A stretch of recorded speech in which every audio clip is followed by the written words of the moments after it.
Hola otra vez, pues vamos a continuar con nuestro estudio de Apocalipsis y la verdad pues es un honor, es una bendición poder llegar hasta sus hogares por este medio y ser bendecidos y edificados con la palabra de Dios.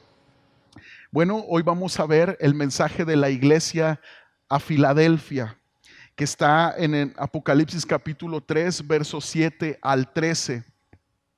Y bueno, pues este mensaje va a ser un bálsamo porque después de los dos últimos mensajes de Pérgamo, de Tiatira, aún Sardis, han sido muy fuertes porque han sido cartas tristes describiendo una iglesia muerta, una iglesia que se acomoda, una iglesia indiferente. Pero en el mensaje de la iglesia de Filadelfia encontramos un bálsamo, porque encontramos una iglesia fiel, una iglesia amada, una iglesia misionera. Esto es la iglesia de Filadelfia, una iglesia misionera. Históricamente la iglesia Filadelfia abarcó un periodo de 1730, en el año 1730 después de Cristo al año 1900 después de Cristo. Entonces vamos a leer Apocalipsis 3, versos 7 al 13, ¿ok? Dice: escribe al ángel de la iglesia en Filadelfia. Esto dice el santo, el verdadero, el que tiene la llave de David, el que abre y ninguno cierra, y cierra y ninguno abre. Yo conozco tus obras. He aquí, he puesto delante de ti una puerta abierta, la cual nadie puede cerrar, porque aunque tienes poca fuerza, has guardado mi palabra y no has negado mi nombre. He aquí, yo entrego de la sinagoga de Satanás a los que se dicen ser judíos y no lo son, sino que mienten. He aquí, yo haré que vengan y se postren a tus pies y reconozcan que yo te he amado. Por cuanto has guardado la palabra de mi paciencia, yo también te guardaré de la hora de la prueba que ha de venir sobre el mundo entero, para probar a los que moran sobre la tierra. He aquí, yo vengo pronto. Retén lo que tienes para que ninguno tome tu corona. Al que venciere, yo le haré columna en el templo de mi Dios y nunca más saldrá de ahí. Y escribiré sobre él el nombre de mi Dios y el nombre de la ciudad de mi Dios, la nueva Jerusalén, la cual desciende del cielo de mi Dios, y mi nombre nuevo. El que tiene oído, oiga lo que el Espíritu dice a las iglesias. Bueno, pues esta iglesia, yo quiero mencionar que duró haciendo ministerio 1390 años. Es una iglesia fiel, es una iglesia amada por Jesucristo, una iglesia que vivió el mensaje de Jesucristo de una manera especial. Ahora, es interesante cómo en estos mensajes es Jesús, recordamos que es el que está hablando el mensaje a las 7 iglesias, y en este mensaje a Filadelfia Jesús se identifica como el santo. ¿Qué quiere decir que Jesús se identifica como el santo? Bueno, que Dios no tiene relación con el pecado. Santo quiere decir apartado del pecado. Entonces esta es la naturaleza de nuestro Señor, santo. Él no falla, Él no miente, Él no es injusto, Él siempre es justo, Él es santo. También Él se presenta como el verdadero, que quiere decir que Él será fiel en cumplir sus promesas siempre. Entonces, también dice el que tiene la llave de David. Bueno, esto es un símbolo de autoridad. Así como el rey David tenía la autoridad sobre Jerusalén, bueno, Cristo tiene la autoridad en el reino de Dios. Él tiene las llaves del reino de Dios y solo a través de Él es que podemos entrar al reino de Dios. Jesús tiene la autoridad del reino de Dios. Dice, el que abre y ninguno cierra. Bueno, esto habla de la soberanía de Dios. Le está diciendo a esta iglesia pequeña: aquello que yo construyo, nadie lo puede deshacer. Y lo que yo deshago, no importa cuánto trabajes o cuánto quieras, no vas a poder, iglesia. Es la soberanía de Dios. Hoy en día, pues los regímenes armados alrededor del mundo no han podido derrotar a la iglesia. ¿Por qué? Porque lo que el Señor abre, nadie cierra. Entonces, Jesús dice, yo conozco tus obras. ¿A cuáles obras se refiere con la iglesia de Filadelfia? Bueno, la iglesia de Filadelfia abarcó históricamente un periodo de misiones, donde el corazón de Dios fue revelado a la iglesia, donde la iglesia fue valiente y emprendió misiones poderosas. El evangelio llegó a América Latina. Fue impresionante lo que Dios hizo entre el año 1700 al 1900, y fue gran avivamiento, gran manifestación del poder de Dios y gran avance de la palabra de Dios. Bueno, esta iglesia, las obras que fueron fieles en esta iglesia fueron que guardó su palabra y guardó el nombre del Señor. Esto nos habla de obediencia. Esto le habla a una iglesia que ha sido fiel, aún en poca fuerza. A una iglesia que se ha mantenido obediente hoy en día, a pesar de tener poca fuerza. La obediencia en la Biblia es esto: Dios habla a través de las escrituras y el hombre recibe y responde en obediencia. Esta es la historia de la humanidad.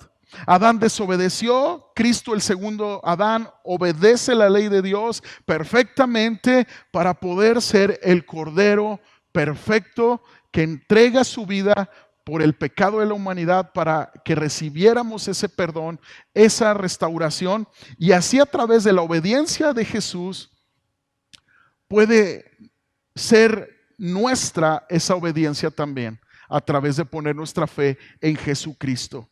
Entonces la necesidad de obediencia es enfatizada en toda la Biblia. La obediencia es lo que Dios nos pide para el cumplimiento de sus promesas.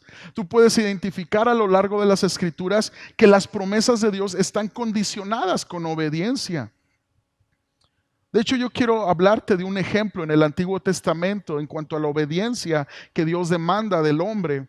Dice Primera de Samuel 15, verso 22 al 23. Es la historia del rey Saúl. Dice, y Samuel dijo, se complace Jehová tanto en los holocaustos y víctimas, como en que se obedezca a las palabras de Jehová. Ciertamente el obedecer es mejor que los sacrificios, y el prestar atención que la grosura de los carneros, porque como pecado de adivinación es la rebelión, y como ídolos e idolatría la obstinación. Por cuanto tú desechaste la palabra de Jehová, Él también te ha desechado para que no seas rey. Esta historia nos habla cuando Dios le ordena a Saúl derrotar a todo el pueblo de los amalecitas. Por ahí surgen dudas, ¿verdad? Y cómo Dios pudo haber dado esa orden en el tiempo antiguo. Bueno, la verdad es que el pueblo de los amalecitas había sido violento contra el pueblo de Dios.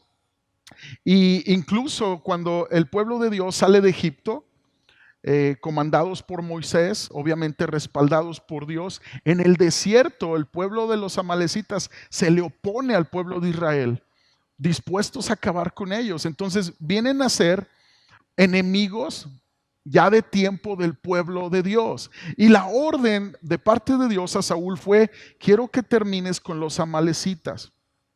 Por ahí surge también mucha controversia y se empieza a cuestionar por qué Dios mandaría hacer esto. Dice la historia que Saúl desobedece y viene esta confrontación de parte del profeta Samuel a Saúl, que se complace Dios en la obediencia como en la alabanza.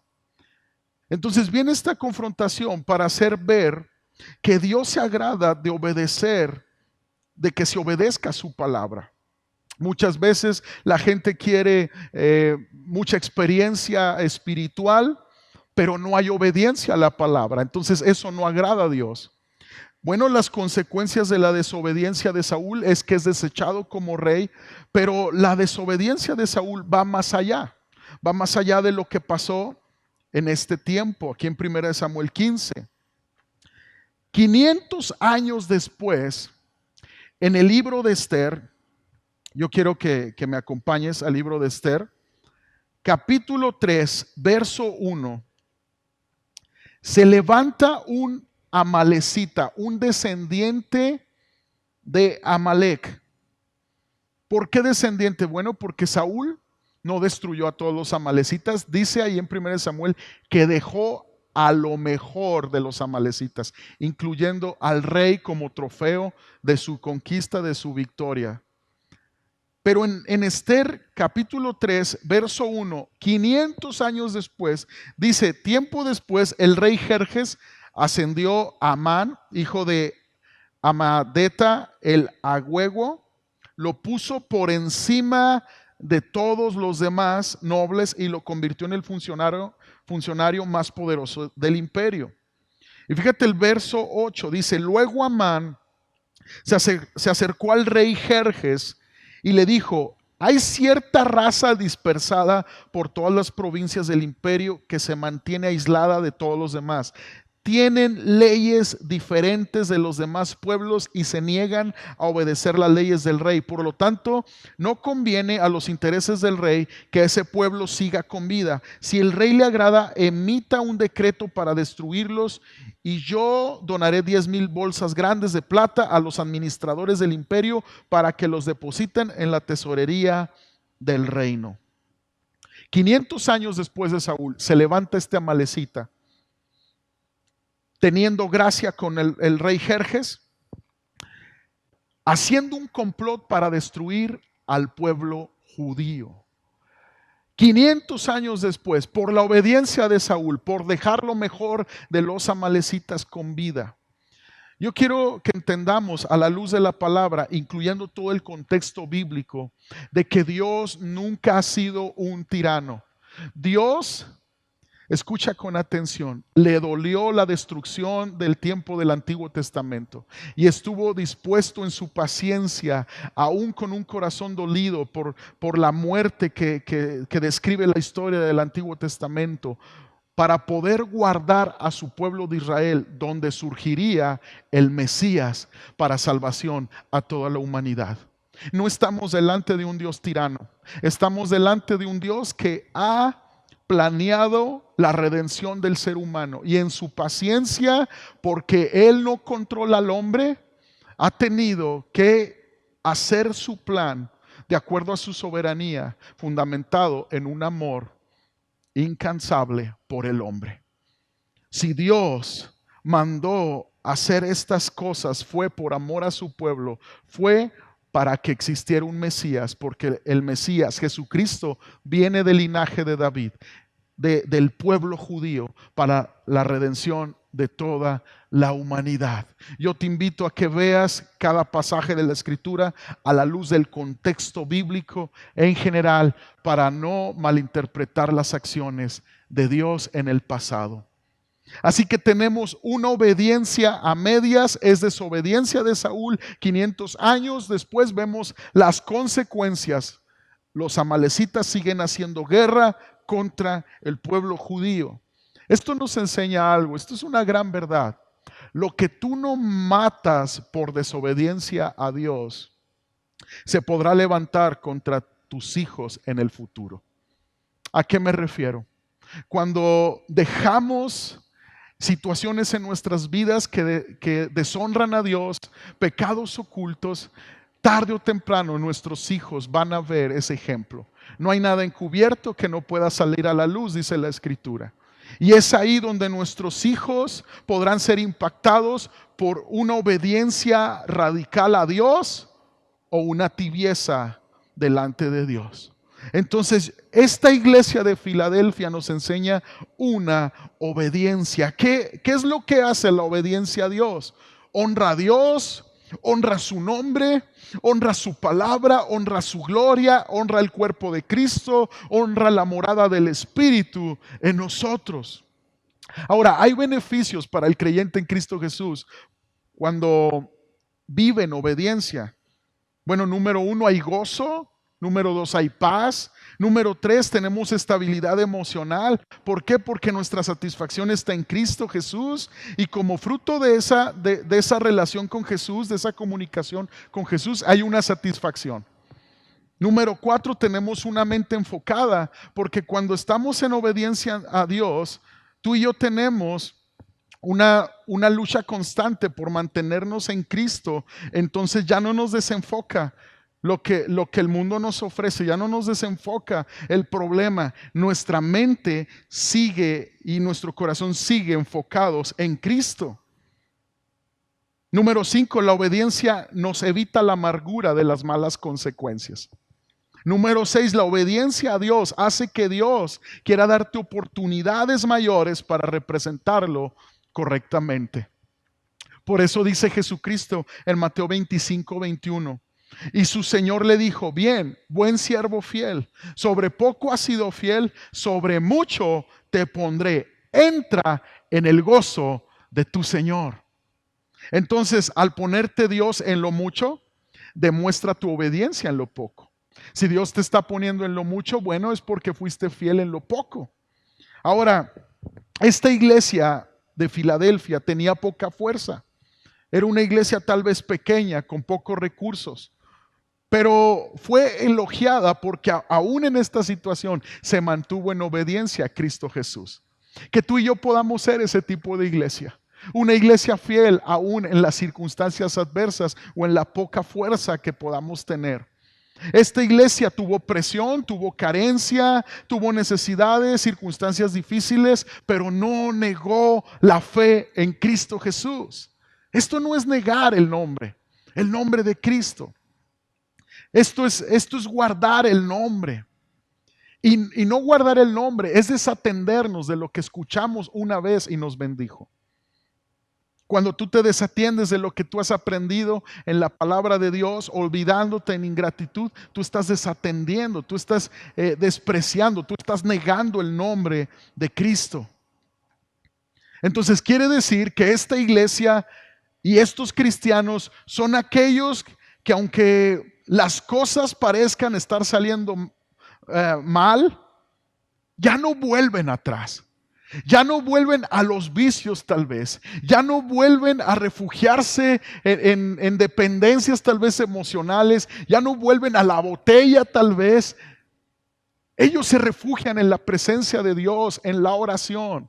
Son cristianos que dicen: no puedo esperar para que ya abra la iglesia, tengo hambre de Dios, me voy a conectar al servicio porque quiero refugiarme en Dios.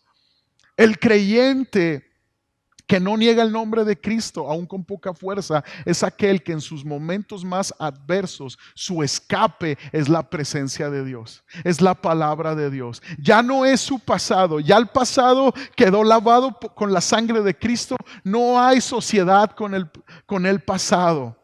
Estamos ligados a Cristo Jesús. Isaías 40, 28 al 31 dice: ¿acaso nunca han oído? ¿Nunca han entendido? El Señor es el Dios eterno, el creador de toda la tierra. Él nunca se debilita ni se cansa. Nadie puede medir la profundidad de su entendimiento. Él da poder a los indefensos y fortaleza a los débiles. Hasta los jóvenes se debilitan y se cansan, y los hombres jóvenes caen exhaustos. En cambio, los que confían en el Señor encontrarán nuevas fuerzas, volarán alto como con alas de águila, correrán y no se cansarán, caminarán y no desmayarán. Esta palabra, en cambio, los que confían, en el original significa los que se ligan con el Señor, los que se asocian con el Señor, los que son uno con el Señor. Estos van a tener nuevas fuerzas. La iglesia Filadelfia nos enseña que aún en la presión, aún en la dificultad, podemos seguir siendo obedientes a Dios, honrando su palabra, llevando su mensaje, aún en los peores momentos. Tú y yo podemos mantenernos fieles al Señor. Bueno, dice que Jesús le abre una puerta abierta que nadie puede cerrar. Esto es lo que dice. Esto nos habla de una puerta para seguir predicando el evangelio, para seguir sirviendo al Señor. Pablo lo explica en Colosenses 4, 2 al 3. Dice: perseverar en la oración, velando en ella, con acción de gracias, orando también al mismo tiempo por nosotros, para que el Señor nos abra puerta para la palabra, a fin de dar a conocer el ministerio de Cristo, por el cual también estoy preso. Entonces, la frase está ligada a la predicación de la palabra de Dios. Está ligada con la extensión del reino de Dios. Entonces, cuando tú y yo somos obedientes a Dios, Él siempre abrirá una puerta espaciosa que nadie puede cerrar. Ahora, esta iglesia fue obediente y perseverante.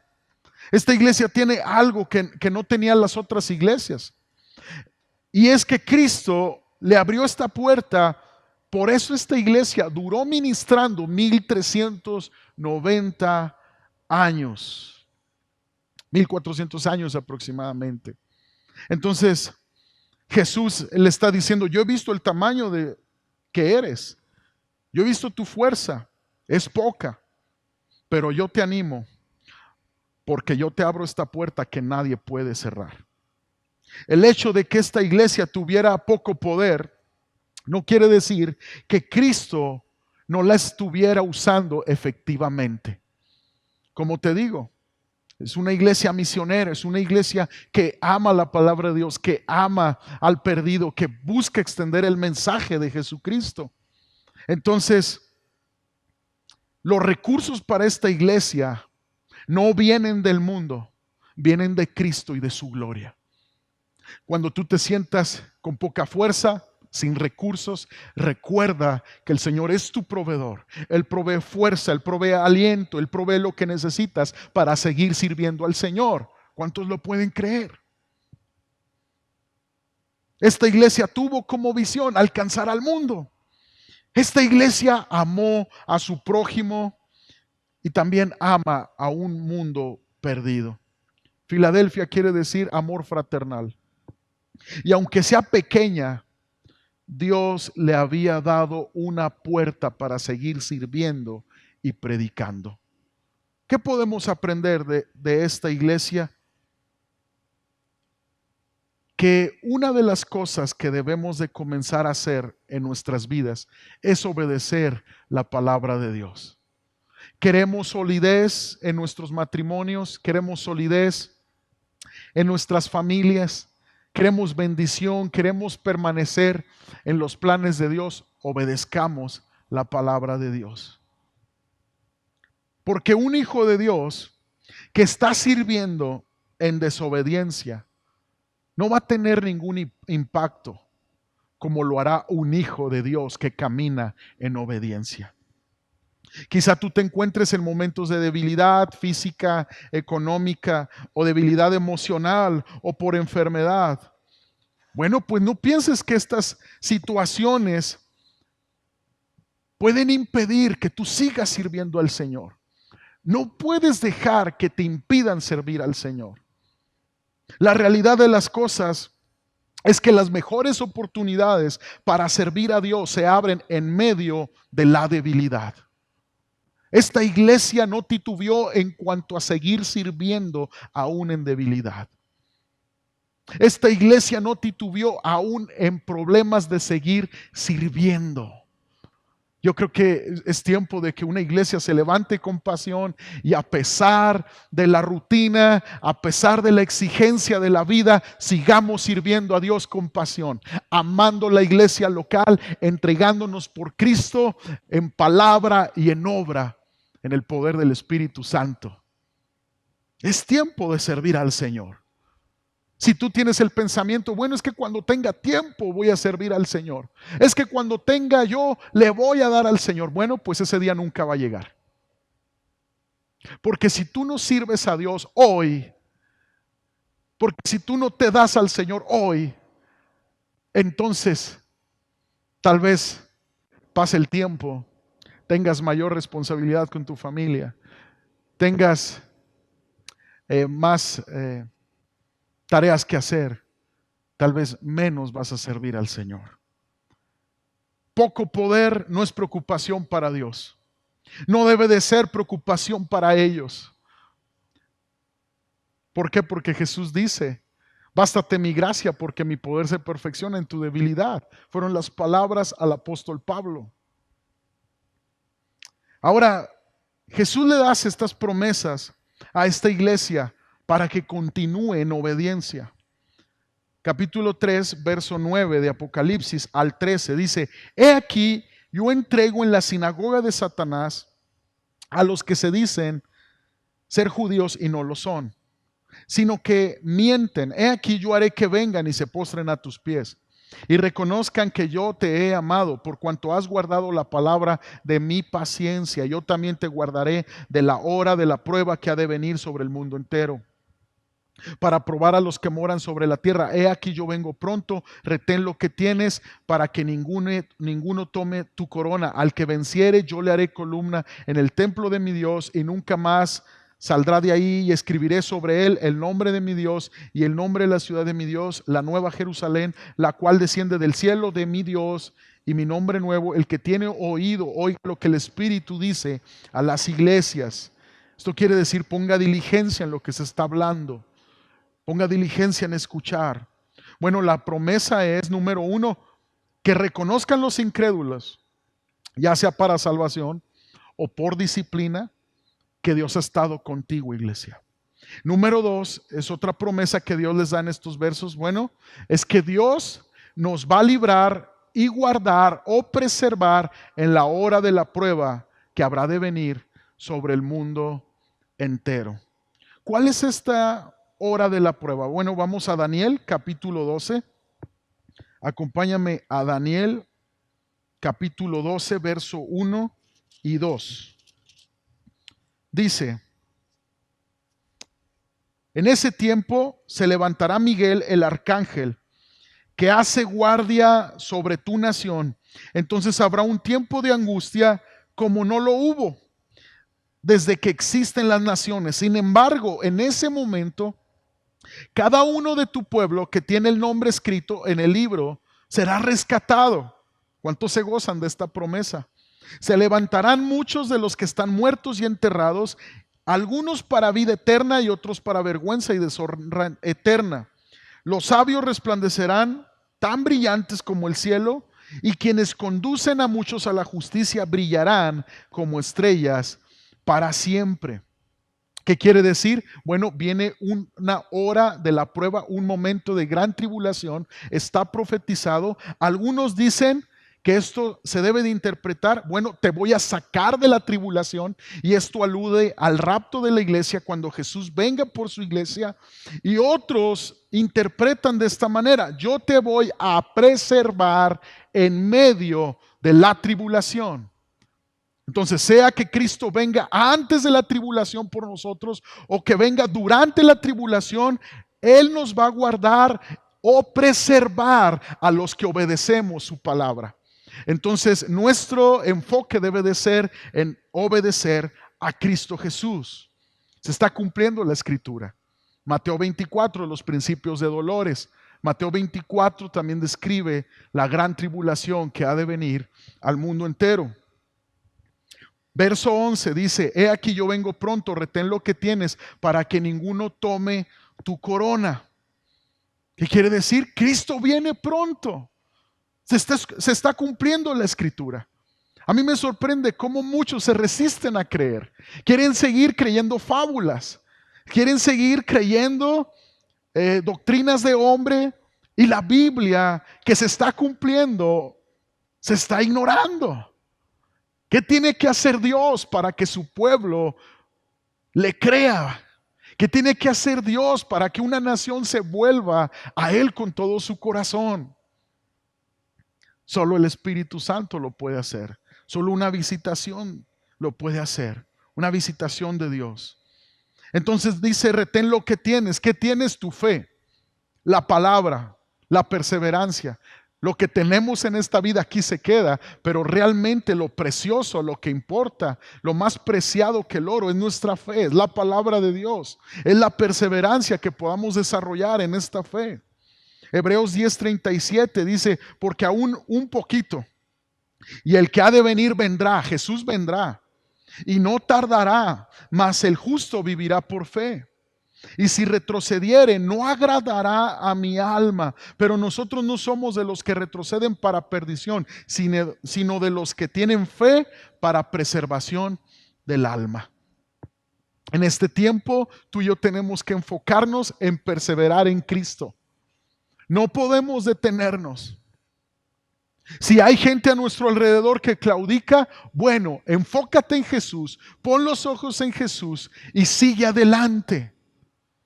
Amémonos los unos a los otros, apoyémonos en esta carrera, en este deseo de agradar a Cristo y de honrarle y de obedecerle. Tenemos que ser personas que perseveran en esta fe. Y Él tiene el poder para ayudarnos, hermanos. Él tiene el poder para ayudarnos. Colosenses 1, 19 al 22. Anótalo. Dice, por cuanto agradó al Padre que en Él habitase toda plenitud y por medio de Él reconciliar consigo todas las cosas, así las que están en la tierra como las que están en los cielos, haciendo la paz mediante la sangre de su cruz. Y a vosotros también, que erais en otro tiempo extraños y enemigos en vuestra mente, haciendo malas obras, ahora os ha reconciliado. Jesús nos reconcilia con el Padre, dice, en su cuerpo de carne por medio de la muerte, para presentarnos santos y sin mancha, irreprensibles delante de Él. Él tiene el poder para ayudarnos a permanecer en obediencia. Él nos reconcilia con Dios, Él me preserva en esta fe y su poder me guarda en medio de mi debilidad. Entonces, si yo permanezco en esta fe, realmente estoy fundado sobre la roca. Estoy caminando en obediencia a Cristo si yo permanezco en la fe del Hijo de Dios. Verso 12 al 13 dice, al que venciere yo le haré columna en el templo de mi Dios y nunca más saldrá de ahí y escribiré sobre él el nombre de mi Dios y el nombre de la ciudad de mi Dios, la nueva Jerusalén, la cual desciende del cielo de mi Dios y mi nombre nuevo. El que tiene oído, oiga lo que el Espíritu dice a las iglesias. Esta es una promesa de parte de Dios. Le haré una columna al obediente, al que obedece la palabra de Dios. Cuando hay un terremoto, todo se derrumba, pero las columnas no. El deseo de Cristo para su iglesia, para cada creyente, es hacernos columnas, es hacernos sólidos en la fe, es hacernos maduros en la fe, es poder formar una iglesia que le ame en todo tiempo y que se mantenga en la verdad. Esta es una promesa, hacernos columnas. Entre más tú obedezcas al Señor en los pequeños detalles, más solidez en la palabra tú tendrás. ¿Quieres saber si eres sólido en Dios? Pues examínate cuánto obedeces la palabra de Dios. Cada creyente dice, tendrá el nombre de Dios escrito. Ahora no es un escrito con tinta. Escrito, sellado.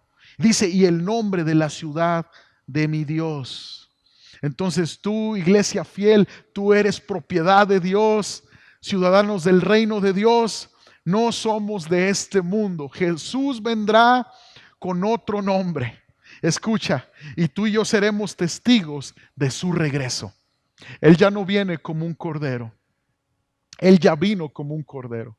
Ahora Él viene como un león, el león de la tribu de Judá. Y la palabra de Dios dice que serán avergonzados todos aquellos quienes lo traspasaron, los que rechazaron su mensaje, los que despreciaron su sacrificio. Así que, iglesia, seamos obedientes hasta el fin. Retén lo que tienes, persevera en obediencia a Dios. Ora conmigo. Padre, te damos gracias por tu palabra. Gracias por la salvación. Gracias por reconciliarnos con el Padre. Gracias porque tú nos preservas y tú nos darás tu poder para guardar nuestra fe aún en nuestra debilidad. Te pedimos que nos fortalezcas y nos levantes para ser columnas sólidos en tu templo, en la eternidad y en esta vida, siendo sólidos en obediencia a tu palabra, porque no somos de los que retroceden para perdición, somos de los que perseveran para salvación, para preservación del alma. En el nombre de Jesús, te damos gracias. Amén. Dios les bendiga esta noche.